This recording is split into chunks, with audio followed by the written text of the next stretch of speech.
So I think this is going to be some kind of forbidden lesbian love show, is what I think this is going to be. I think you're going to have a female Sith, Jedi, who find each other and fall in love. That's my guess. And, you know, they have to go against the establishment because this is forbidden love.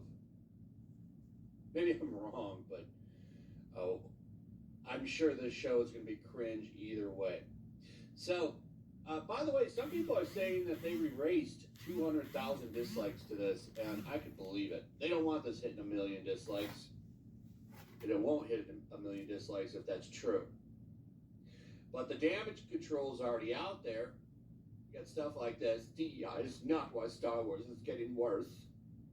Star Wars fans complaining about Leslie Headland's upcoming Disney Plus series, The Acolyte, are mad about the franchise for the wrong reasons. I agree, it's not the only reason why. Clearly, Disney has a DEI mandate, and they are putting DEI over profits. That's a fact. I don't think it's anything you can deny anymore with that company. And it's like the whole reason Peltz and a lot of those other investors are trying to get in there and turn the company around.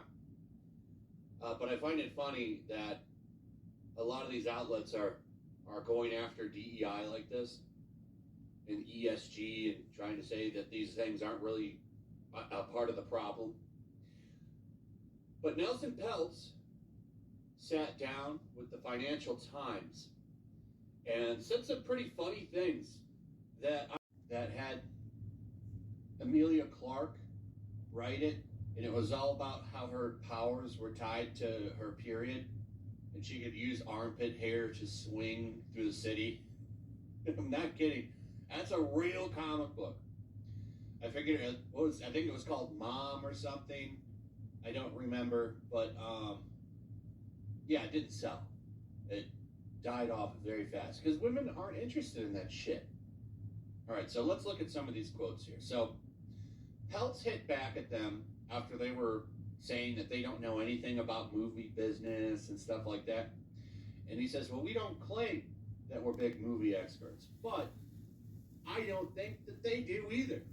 With 5 big losers in a row. Damn it, yes. Before we get into any further, please like and subscribe. If you do, you'll get a woohoo. Woohoo! And we're going to talk about this. So, back in June of 2020, they announced, and they waited till, and I've said this many times, they waited until there was the Summer of Love, the peaceful protests of that summer, which we all know were actually riots, but that's another story entirely. And they waited until then to put this announcement out, that they were going to retheme Splash Mountain to Princess and the Frog, because Splash Mountain was so problematic. They were trying to do this for years. We kept telling you that we heard they were trying to do this for years. And every time they would try to do it, they would get pushed back. All right? So what they did was they waited until 2020, when they waited till that was going on. They used their Carmen Smith, who's one of their Imagineers, who actually was executive creative development of inclusion strategies for Walt Disney Imagineering. Okay? So they used her. And then they push it through because everybody's like, Black Lives Matter, support, support, support. And they pushed this through. All right. Still wasn't a very well liked idea, but they still pushed it through, and they used, you're a racist if you don't like it, and they still try to use this if you don't like it. Even people that are not white, you're apparently a racist if you don't like it. Well, now it's coming out according to an interview that was done, and they have it here on Blog Mickey, that she is the Imagineering Senior Vice President, Creative Development, Content, Product, Inclusion Strategies. And she said Imagineers began developing the idea back in 2018. It was actually sooner, but we'll go with 2018 because it still proves our point. This was not new. We kept telling you this is not new.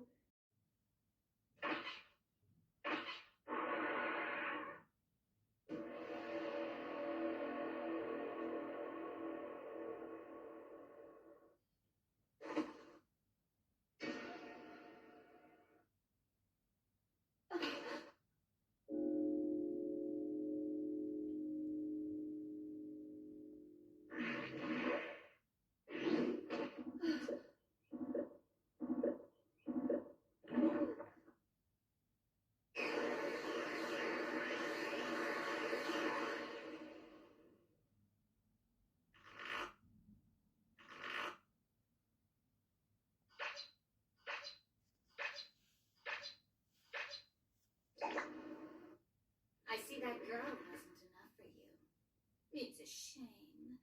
She really was close to the original. How many resources are you gonna make me waste on you, you stupid cockroach?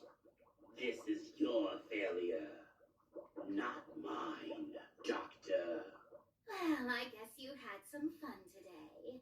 You could at least be more grateful. These mindless jaws are just a waste of time. They are no different from a regular human. I need to absorb the true androids, 17 and 18. Only then will I reach my perfect form. Lapis, Android 17, and his sister, Lazuli, Android 18. They're both dead. This is all we were able to recover from those brats after they were destroyed years ago. It's not too much, but it was enough to make some clones of the lovely 18.